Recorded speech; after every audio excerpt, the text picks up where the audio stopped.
E agora você acompanha o Conexão Porto Indústria. A ameaça de taxação de 50% sobre os produtos brasileiros anunciada por Donald Trump, presidente dos Estados Unidos, preocupa o setor produtivo nacional. Nesta quarta-feira, o CEO da Embraer disse que a empresa teme um cenário comparável ao período da pandemia de Covid-19. Segundo Francisco Gomes Neto, se não houver um entendimento antes de 1º de agosto, o impacto negativo é praticamente certo. Existe preocupação também com a produção do eVTOL, o carro voador. A operação da Embraer é basicamente no estado de São Paulo, né? Nós temos escritório em Brasília, onde eu estou nesse momento, temos escritório em Belo Horizonte, temos escritório em Florianópolis, mas a base grande da Embraer de produção é no estado de São Paulo. Então, aí é o que eu falei no início, né? Se essa situação não for resolvida, né, e a gente voltar para a alíquota zero, ou alguma coisa que a gente possa operar, e os clientes não receberem aviões, ou a gente vender menos aviões, é claro que nós temos que ajustar o quadro ao nível de produção que nós vamos ter lá na frente.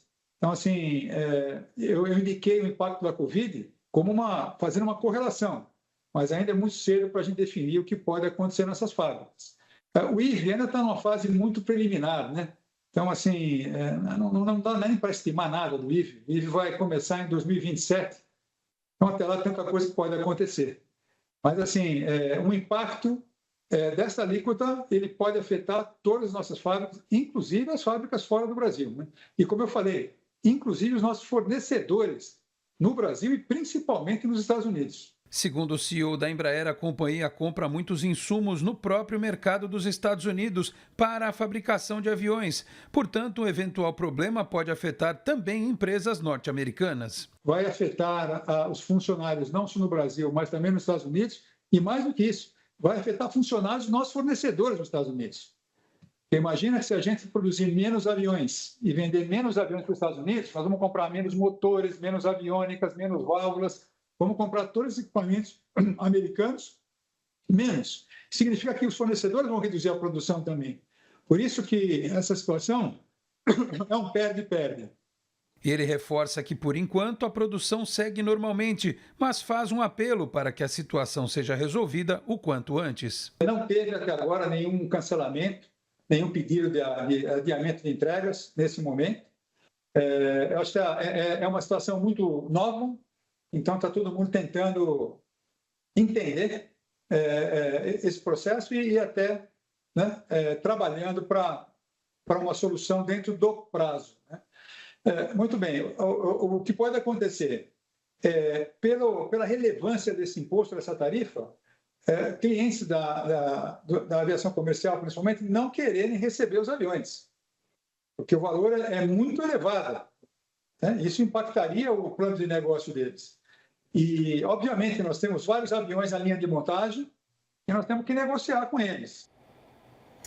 E São Vicente vai oferecer vagas de emprego no setor portuário. Por isso, a Prefeitura, em parceria com empresas do ramo, abre um mutirão com 388 vagas de trabalho em diversas funções ligadas à área. São elas caldeireiro, montador de andaimes, pintor de estruturas metálicas e pintor industrial. As entrevistas serão nos dias 24 e 25 de julho, das 9 da manhã às 5 da tarde, na rua José Bonifácio, 404, no centro da cidade. Os interessados devem comparecer a uma das unidades do PAT, na área insular ou na área continental, no período comercial, das 9 da manhã até as 4 da tarde, portando RG, CPF, comprovante de residência e currículo atualizado. Também é possível solicitar o encaminhamento por meio do aplicativo Carteira de Trabalho Digital. Vale destacar que São Vicente possui um projeto em tratativas para inserir a área continental na poligonal do Porto de Santos, iniciativa que já conta com a aprovação da Autoridade Portuária de Santos e está sob cuidados do Ministério de Portos e Aeroportos. E você já ouviu falar em inteligência artificial das coisas e microindustrialização? Se ainda não, num prazo muito curto de tempo, estes conceitos vão fazer parte da sua vida e tem enorme potencial para mudar a economia do Brasil e do mundo. Chris Lindner, CEO da Inovate, falou sobre a inteligência artificial das coisas e a microindustrialização como vias inovadoras de transformação deste cenário, com vistas a um futuro mais sustentável e inclusivo, durante o evento Arena Showcase, realizado nesta terça e nesta quarta-feira em São Paulo. E ela dá um exemplo de qual pode ser o impacto direto na vida das pessoas. Como se a sua máquina de lavar estivesse conectada na internet e ela entendesse que precisa comprar mais sabão em pó, né? Porque ela está, ou ela puder mudar a marca. Aí no caso da AIoT, ela iria indicar uma mudança de marca na compra do sabão em pó e do amaciante, porque ele está depredando o próprio estado de sobrevivência da máquina. Por exemplo, se você está trabalhando com um sabão em pó que tem menos qualidade e está ferindo aquela qualidade da máquina, e a máquina pode, de maneira inteligente, fazer um diagnóstico de si mesma em termos de funcionamento e poder te indicar qual que é a melhor máquina que você pode fazer, qual que é a melhor marca de insumos, né, que você pode fornecer para ela, inclusive talvez analisando até por conta da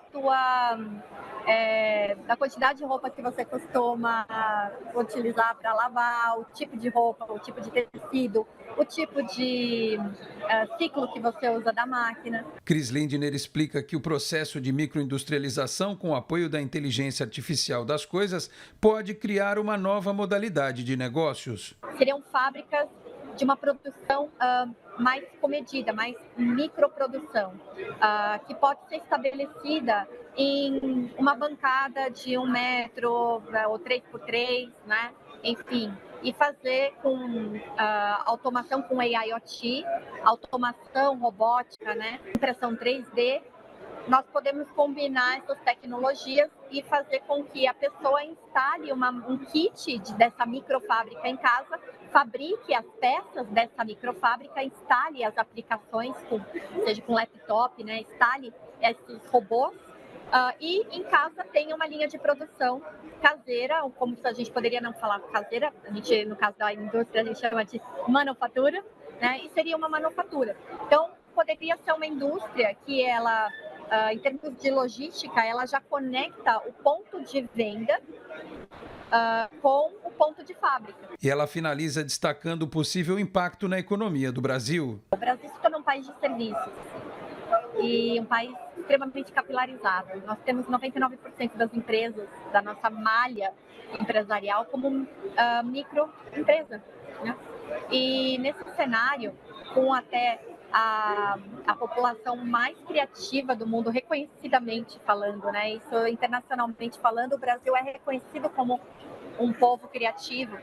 E então, quando você combina essas características culturais do Brasil entre criatividade, uma tendência de absorver novas tecnologias, ou seja, inovação muito grande, e ao mesmo tempo uma indústria muito enfraquecida, mas ainda assim um pátio comercial extremamente capilarizado, nós temos aí o potencial de transformar essas fábricas da nossa indústria em fábricas, de criar microfábricas.